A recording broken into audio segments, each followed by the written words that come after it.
As American women, we take on many roles. We are daughters, wives, mothers, friends, employees, and volunteers.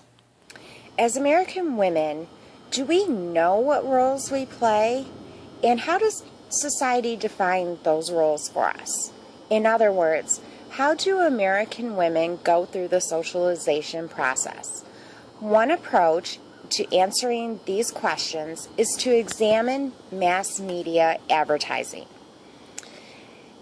Take the May 2014 issue of All You magazine, which is a magazine designed for women between the ages of 25 and 60.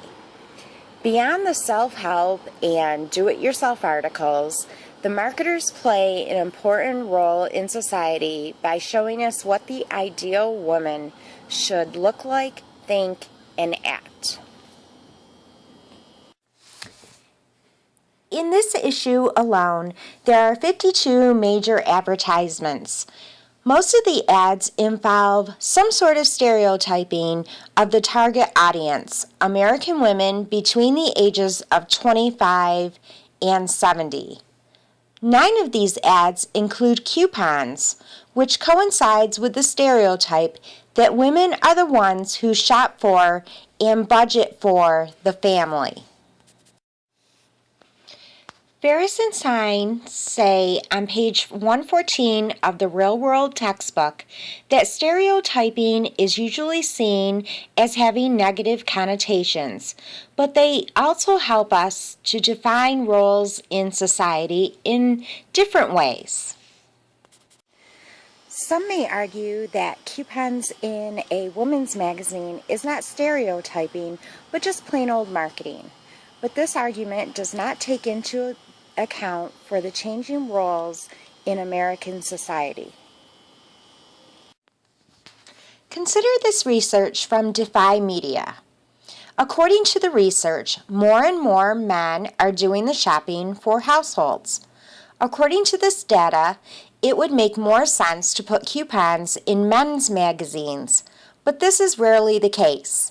Coupons are one way that advertisers stereotype roles for women and men in media.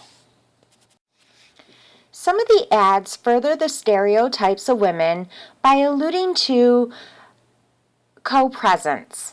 Ferris and Stein define co-presence on page 116 as face-to-face interaction or being in the presence of others. This ad for Pampers is an example of how society uses co-presence to stereotype the women as the sole nurturer and caregiver of the family.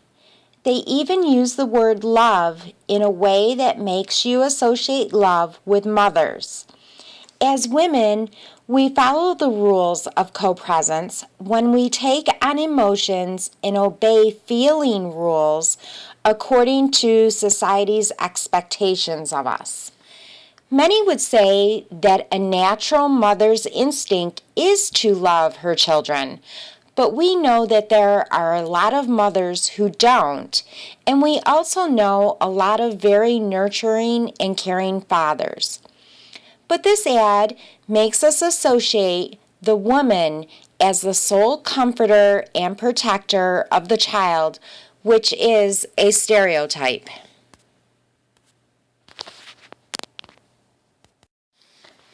Marketers use other techniques to stereotype women. This Harvestland chicken ad is a good example of technology cultural change.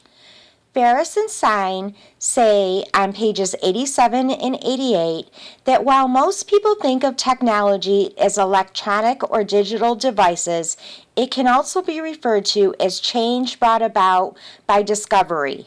Harvestland Chicken in this ad wants you to know that technology is changing the way that food is, but it's also referring back to nostalgia, back to the day when the woman's grandmother or great-grandmother would have raised the food herself. So this ad shows how culture and technology has both changed and stayed the same. The marketers want you to feel nostalgia and cultural ties with all the benefits of how technology has changed. But once again, marketers use stereotyping. Notice this portion of the ad on the opposite page. Sandra D.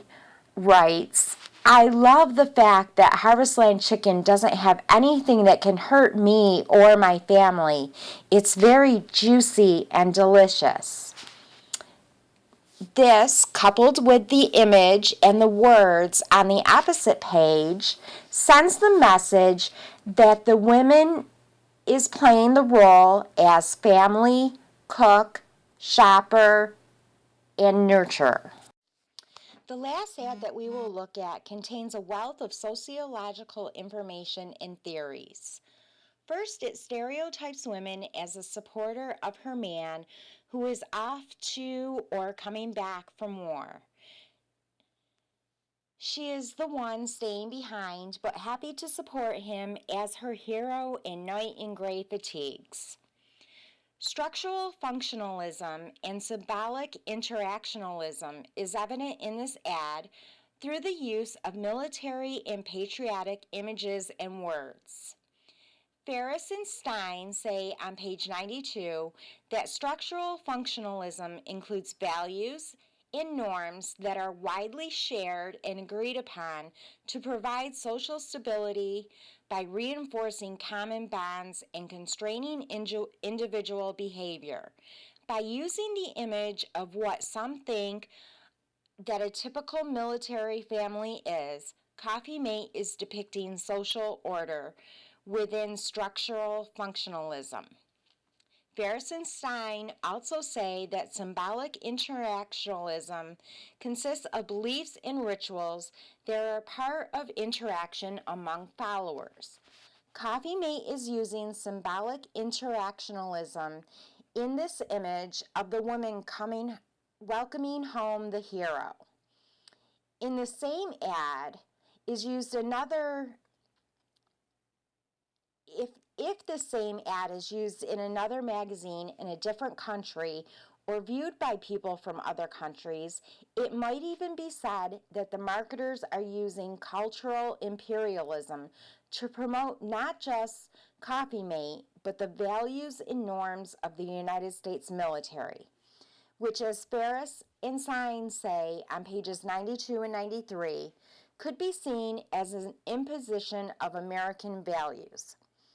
This ad also depicts subculture of the military, or as Ferris and Stein defined this on page 82, as culture within a culture, and also multiculturalism, showing the diversity of American culture by depicting the two people of different races involved in an intimate relationship. Ferris and Stein say that both multiculturalism and subculture portrayals are common to the diverse United States.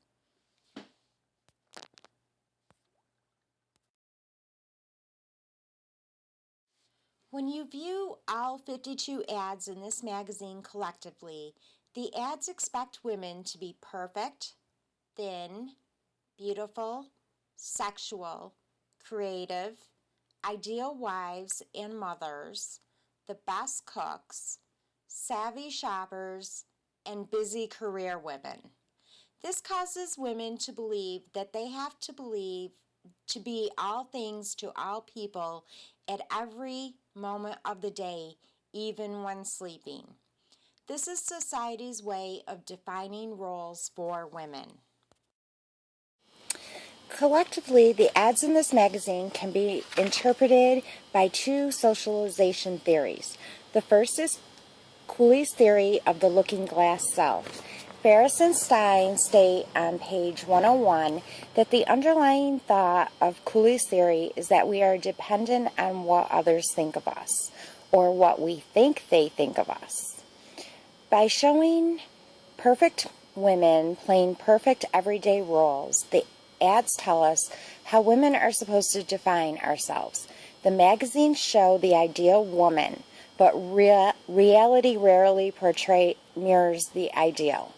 Second, the ads can be interpreted by Irving Goffman's theory of dramaturgy. Ferris and Stein say that dramaturgy is all about playing various roles in our everyday lives and managing how others perceive us in various settings. The ads in this magazine tell women that they need to be mother, wife, lover, professional, caregiver, nurturer, homemaker, and a whole slew of other things in order to be the social ideal. Each setting, home, office, parties, volunteer events, calls for different play acting on our part. The ads know how to manipulate this by using words such as perfect, performs, kind, professional, love, smart, care, and so forth. They show us what emotions, actions, and thoughts are appropriate for each different role and setting. By showing us what the ideal woman thinks, looks like, does, and believes, not only are the ads perpetuating common stereotypes, but they are defining the self for women. The ads use people and things that are near and dear to us to accomplish this, such as family, schools, peers, and mass media. Ferris and Stein on pages 106 to 111 define these as agents of socialization. How women interact with others and see themselves is often defined by ads just like the ones in this magazine. At the heart of this analysis is the whole nature versus nurture debate. Are women actually being stereotyped in these ads, or do women actually play all of these roles? Are women being told how to think, act, and look in the ads, or do women think, act, and look all of these ways in reality? I believe it's a little bit of both. Ferris and Stein define the phenomenon on page 118 as the saturated self, in which we borrow bits and pieces of our identity from a number of sources. American women really do play all the roles that the ads tell us we play, and we often experience all of the emotional connections that the ads tell us we have. But the ads go beyond reality and typically show us that the ideal is something that we can never really live up to. Nature versus nurture. That is the confusing part about the socialization of American women.